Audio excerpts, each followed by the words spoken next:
Welcome everybody, my name is Nate Zielinski.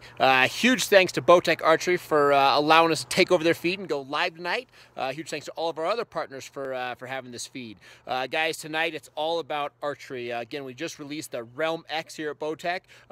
Super excited about that unbelievable bow. I mean, this thing is literally a machine to shoot flawless arrows. So really excited about that. Hopefully a lot of you guys saw that South Dakota hunt where I put down that muley live on Facebook. But guys, the big thing we want to talk about tonight, it's all about archery equipment. So guys, we're going to be joining a good friend of mine, Henry Fullmer. We're going to be talking about literally the basics and the starting point of mechanical bows and archery equipment and where it's at today. You know, going from literally the first wheeled bow all the way up to the Realm X, which is literally the smartest bow on the planet. So we're super excited about that. It's also Thanksgiving week, so happy Thanksgiving everybody out there. I don't know if I'll be talking to anybody on Thursday. I have a late season muley tag here in Colorado, so I'm going to be spending a lot of time in eastern Colorado. Half the places that I have a tag, we have service. So we're hoping to find a big buck in one of these areas so we can go live on a live hunt just like we did in South Dakota. So make sure you stay tuned for that. A lot of stuff happening here. But again, happy Thanksgiving to everybody out there. Again, we're going to go to Henry's house to shoot this. So we will have to join a video. I think run out right now to video this with Henry because we don't have service at his house. And then we're going to be right back live. But again, guys, thank you so much for joining me tonight. Now, I got to say, we're packing up all of our archery equipment right now. So big bull right here, putting it away. That is actually Ricky that we're just getting ready to take over the taxidermist. With that being said, we hunted hard, watched Ricky for 130 days before making the shot on him. He was the big bull of the group. So again, I work with a lot of great hunters, great friends. You know, we have a large circle, 20, 30 guys that do a lot of hunting together, share information, you know, build patterns and strategies together. Ricky was the large bull of the season. Again, still have not put a tape on him, but he obviously big, heavy. I mean, that sword is absolutely massive. But with the big Ricky bull, we thought I had the big bull of the season. And then our good friend, Scott Sanborn, who, guys, you're going to be watching a lot of his videos. He's our videographer, along with Devin Menino here on all the hunts that we go on. He filmed the sheep hunt and a bunch of different hunts that you've seen footage of. Scott was out and actually hunted a very big bull that he called RW. And this big RW bull avoided him during the same season I was hunting Ricky in. Scott was with me when we put down Ricky. And was hunting this big RW bull and did not have a chance to get it to make it happen. This big bull, RW, haven't talked about him much, lived 100% in the timber. Literally shows himself every couple weeks, but lives 100% in dark timber. Never showed himself. I mean, he was like a ghost practically. So we saw him a few times early in the season, and Scott said, man, I'm going to dedicate all my time to him. He spent probably 25 days in the field, literally hiking dark timber. I mean, up and down dark timber. And then last Friday, unfortunately for RW, it snowed. So it snowed, and all of a sudden, Scott started literally tracking the mountainside, up and down, up and down, up and down, and caught RW's track. Hiked it out for 2.5 days with his good friend Mickey, and literally walked up on RW 50 yards in his bed. Literally, the big bull was just laying there sleeping, gave these guys a shot, and they absolutely capitalized on the shot, guys, and this bull is massive. We're actually going to put a tape on him tonight. I'd have to guess I'm probably somewhere in the 390 range. So absolutely a tank of a bull, and right now I am awarding Scott Sanborn the bull of the year. Ricky is going to score very well, but unfortunately because of his uniqueness, he's going to kind of get a lot of deductions. Ricky estimated is probably going to have about 40 inches of deductions just because the sides are different. So again, this RW bull is going to gross great, but he's going to net better than Ricky. So the big RW bull, again, I think he's going to go somewhere in that 390 range. So guys, check out this footage of him. And guys, after that, I really hope you enjoyed tonight's show. But again, let's look at this footage here real quick of RW.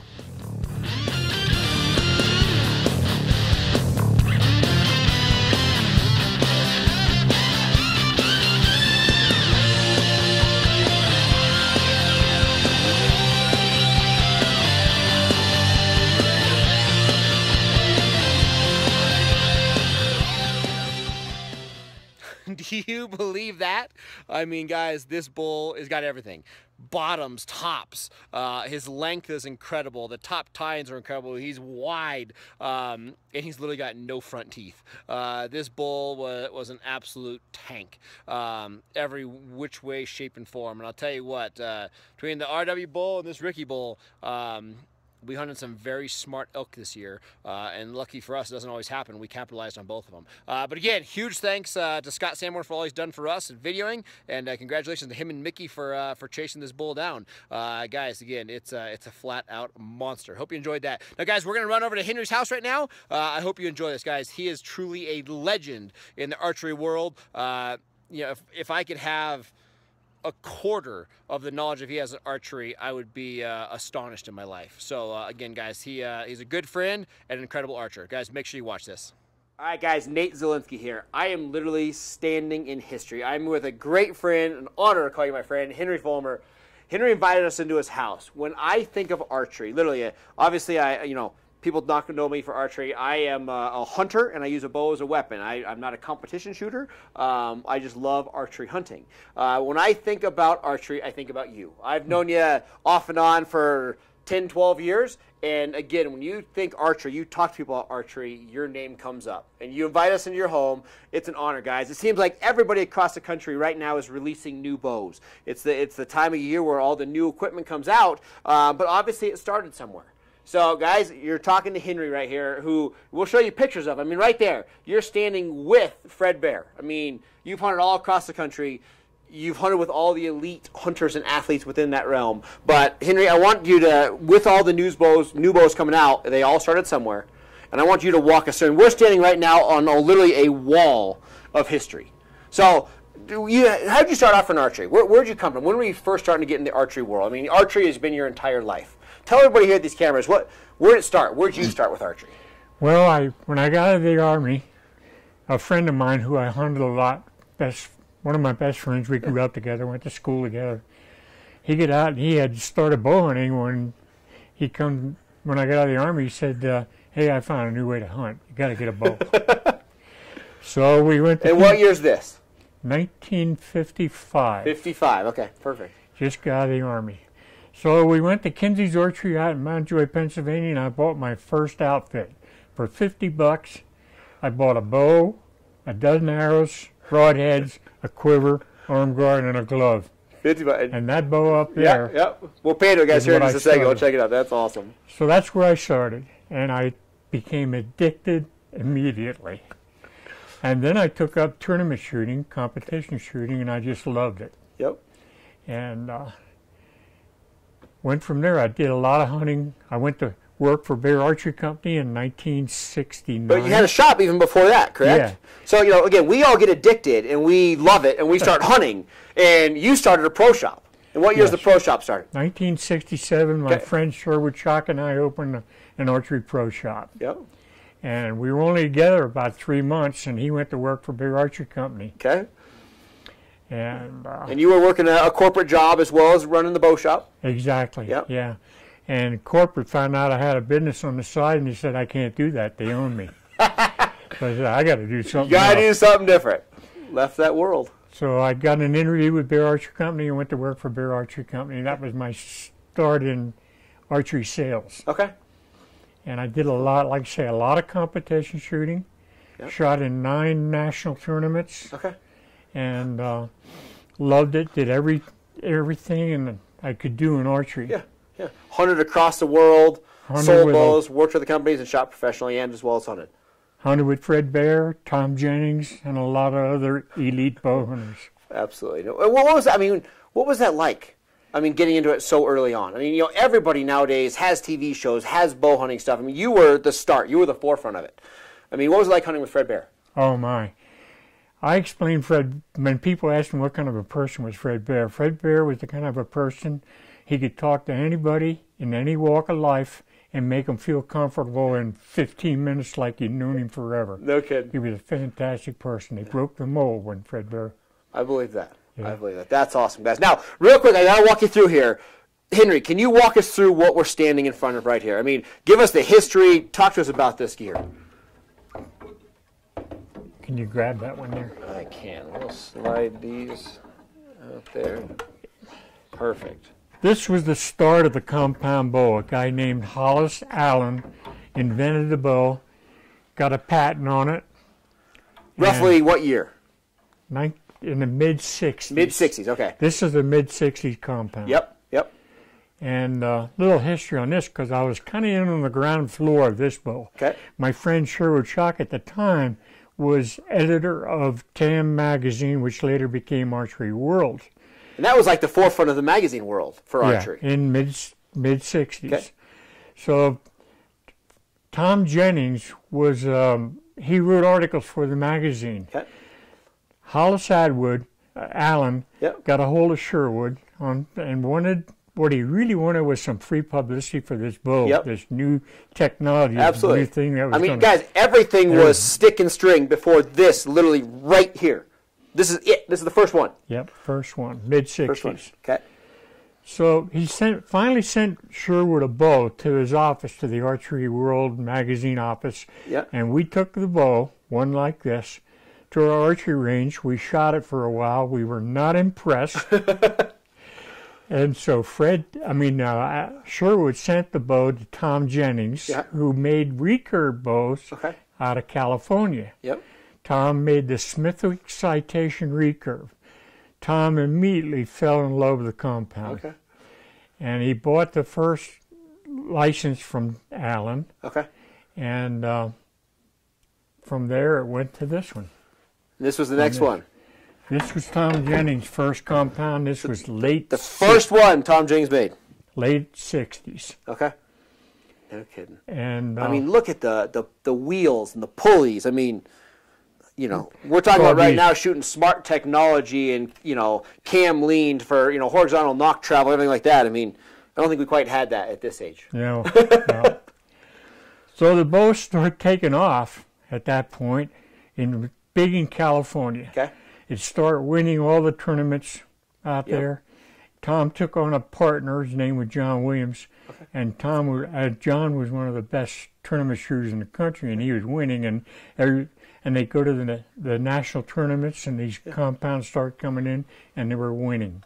Just taking over the tournament world. Everybody at that time said, "It's never going to fly." Oh, it's not gonna stick. Compound is not going to fly. And and it keeps going from there. And from there. So for me, I'll just walk us through on in a quick jaunt here. What this is basically the evolution of kind of where we more hit the modern age cam wheel and kind of where we slowed down with the progression. Correct? Right. This was Bear's first compound. So this is Bear's first one, the company that you were working with at the time and working throughout this adventure.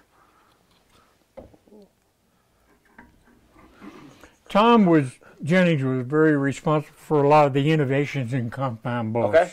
The first two-wheel compound. Yep. The cable guard. Many other things. He innovated a lot of the stuff. Okay. Then along came Bear in 1974. By that time, Tom was well on the way, half a dozen years down and winning all the tournaments. We had a saying back then, if you weren't shooting at Jennings, you weren't going to win. We're going to win. Okay. That's cool. Now, you're to pan, guys. The light's not amazing right now, but we got to talk about this real quick. So I want to talk about this picture right here, Henry. So you have this up here. Walk us through what's happening right here. So I think that's awesome. There's a picture here, guys. We have a broadhead. We have a picture of Henry and Fred Bear sitting together. And you're using a bow similar to this. Walk us through what happened with that experience. Well, Bear went to the National Field Championships in 73 or 4 and saw the compound was it. So they went home, Fred and his men, and went to work on a compound bow, and that's when they came up. And this is the bow that they could release. Okay. When I worked for Bear at the time, we had 18 salesmen covering the United States. 18 across the country. Across the country. They split us up to 2 9-man teams and had a sales contest. Yep. And our sales meeting in September of 1974 was all about the compound. This is like breaking ground. Yep. And we had a sales contest, and the winning 9-man team stayed up and hunted with Fred Bear in Grouse Haven, Michigan. Okay. Grouse Haven, Michigan. Again, guys, if you won the sales contest, 9 guys got a hunt. Right. Okay. So we went with Fred to Grouse Haven. Yep. And we had our sample bows at that time. Yep. Nobody else in the country had a You were the first group. Okay. And we hunted with the bear, with the bear Alaskan. Yep. And I shot the first whitetail buck that was ever taken with a bear The compound first animal ever killed with a bear compound bow was this man right here. Right. Literally right here. And that is the head, the broadhead that took down that deer with the first bear compound bow ever built. Right. I mean, that's history. I mean, this is where it was all starting. Yes. So, awesome. Guys, we're going to sit down here and we got to talk more. We got to talk about the evolution of bows, continuing on to where they are today. All right, Henry, now, again, we're talking history of these bows. Again, you've been through the forefront of it all. You still, are shooting today, are shooting in the last couple of years. Where's it at now? What do you think of the modern bow? I mean, the biggest thing I think I asked this question for is, again, we talk about myself. I'm a major hunter. The bow is my weapon of choice. I'm not a competition shooter. I wouldn't say I'm in the shooting class of most archers out there. Again, for me, it's a hunting tool. I think it's easier for somebody, a talent level, we'll say, where your talent level is as a shooter. I don't want to say cheating with the modern technology, but it's awesome that I have the pinpoint accuracy of the bows of today. It's so much easier to shoot good nowadays than necessarily did back in the day of shooting. But where do you think, from where it's been to where it's at now, what do you just think of the whole evolution of this? Well, it's coming on. In the tournament circle, I keep tabs on it, but I don't shoot it anymore. Yeah. But the technology is just awesome. They're shooting tremendous scores, perfect scores, Yeah. indoors, outdoors. The technology is awesome. Releases, and the cost of the product today compared to what it was before. I remember years ago a guy named Terry Ragsdale shot 2 major indoor tournaments, and he shot perfect scores in both tournaments, which was Las Vegas, and the other big shoot was in Cobo Hall, Detroit. And you could have bought all the equipment that he was using at that time for probably $500. Which is incredible. Incredible. And it gives hope. It's great. You talk to people, you have youth, you have kids, wives, family, yourself. Everybody can get into this sport. Yes. I mean, that's the great thing about it. It's not, overly pricey to do it, especially entry level. Right. Entry level's good. But it is a sport that doesn't cost a hell of a lot of money to get started in. And you can do it in your backyard and everywhere.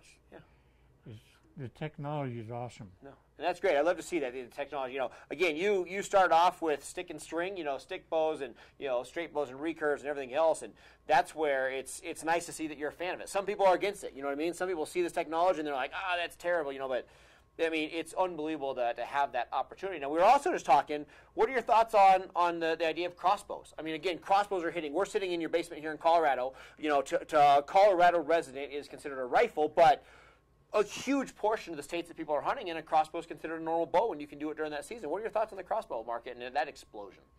It is. Crossbows are good and bad. Business-wise, as a sales rep, it was bad for him because a guy buys a crossbow doesn't buy a lot of all the little. Doesn't buy anything else. Yeah.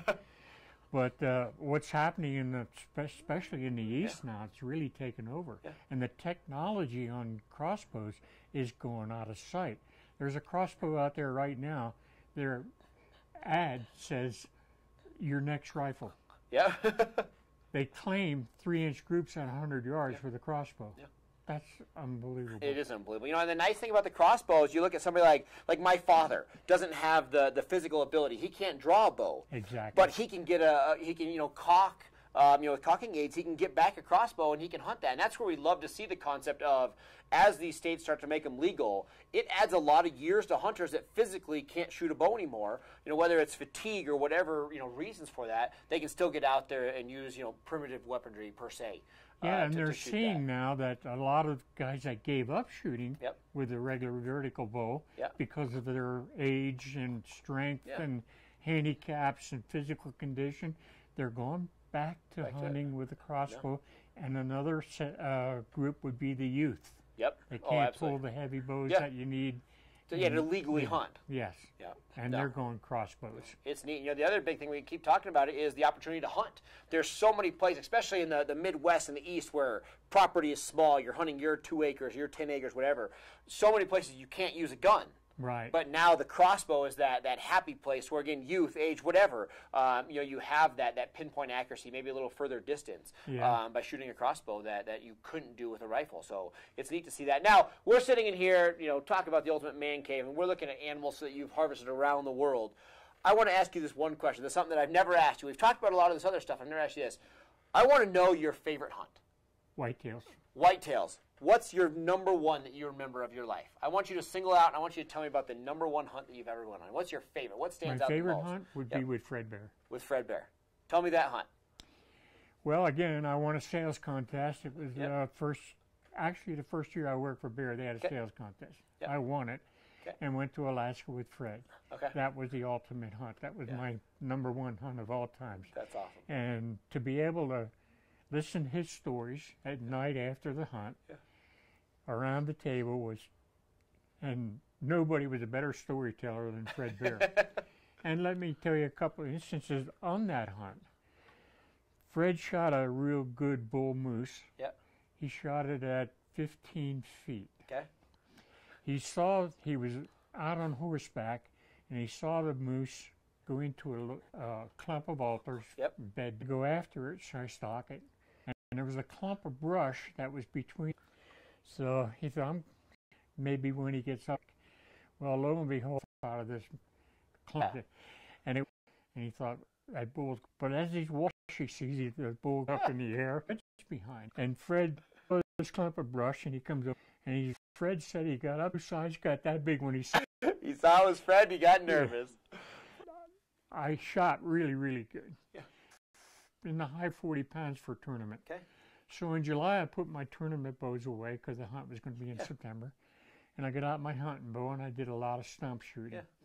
Well, all my bow hunting life with whitetails, I just shot 50 pounds. Recurve, we're shooting recurve. Something bigger for hunting moose. So I got a 65-pound lens for my bear takedown and practiced religiously a lot. Stump shooting, judos, and walking around. I had a 200-acre farm back in Pennsylvania, and I walk around shooting judos. And I got pretty darn good. It took me a while to get used to 65 pounds. Oh, absolutely. 65 in a recurve is a lot of weight. So anyway, on the hunt, Fred was, obviously everybody knows, was a really, really good shot. Anything under about 40 yards, he never missed. We would stump shoot. He and I'd walk around camp. You pick a shot, I pick a shot. And I didn't miss and he didn't miss. Up to about 40 yards. Beyond that, we both.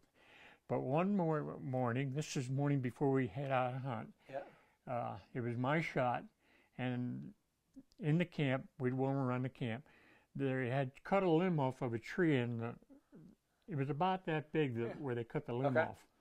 So it was my shot. I shot at that little knot, and I stepped it off later. It was 43 yards.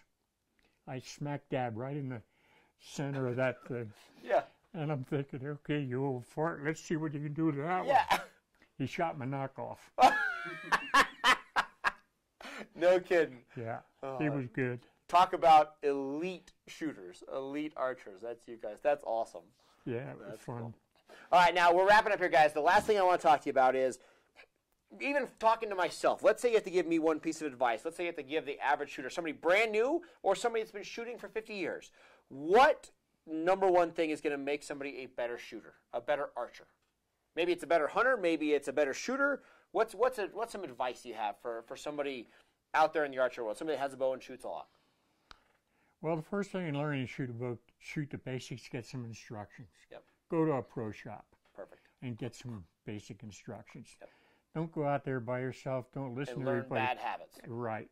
Start out, just like in any kind of sport, you start out with the basics and get some instructions. And go to somebody that knows what they're talking about. Go to a pro shop. Perfect. And that helps out. Guys, you are literally talking to the legend, Henry Fullmer. Henry, you've done it all. You're the idol to so many of us in the archery world. I can't thank you enough for opening up your home and talking to us here. I appreciate you coming in. Thank you so much. Absolutely. Guys, again, this is an honor. We're going to walk you through this. But again, history is right here. I mean, as we look forward to all these new bows, and you look at the smart technology, you look at what Bowtech's doing in the world. I mean, it all comes from somewhere, and we're sitting at history here, you know, of the very first, you know, mechanical compound bows. Guys, I hope you enjoyed tonight's show. All right, guys. Again, I'm Nate Zielinski. I hope you enjoyed that interview with Henry. He is absolutely an incredible archer, incredible hunter, and a great friend. So, guys, thank you so much for watching, and happy Thanksgiving to everybody. I hope everybody has a very safe and enjoyable holiday with their family and friends. Guys, let's have a great day with everybody, a great week, and a great holiday season. So, again, happy Thanksgiving, and I will see you next Tuesday, same time, 7 p.m. Pacific. So, again, join me then. We're going to bring you a lot of footage from the Eastern Plains and some big Colorado mule deer. So join me then. We'll talk to you soon, guys.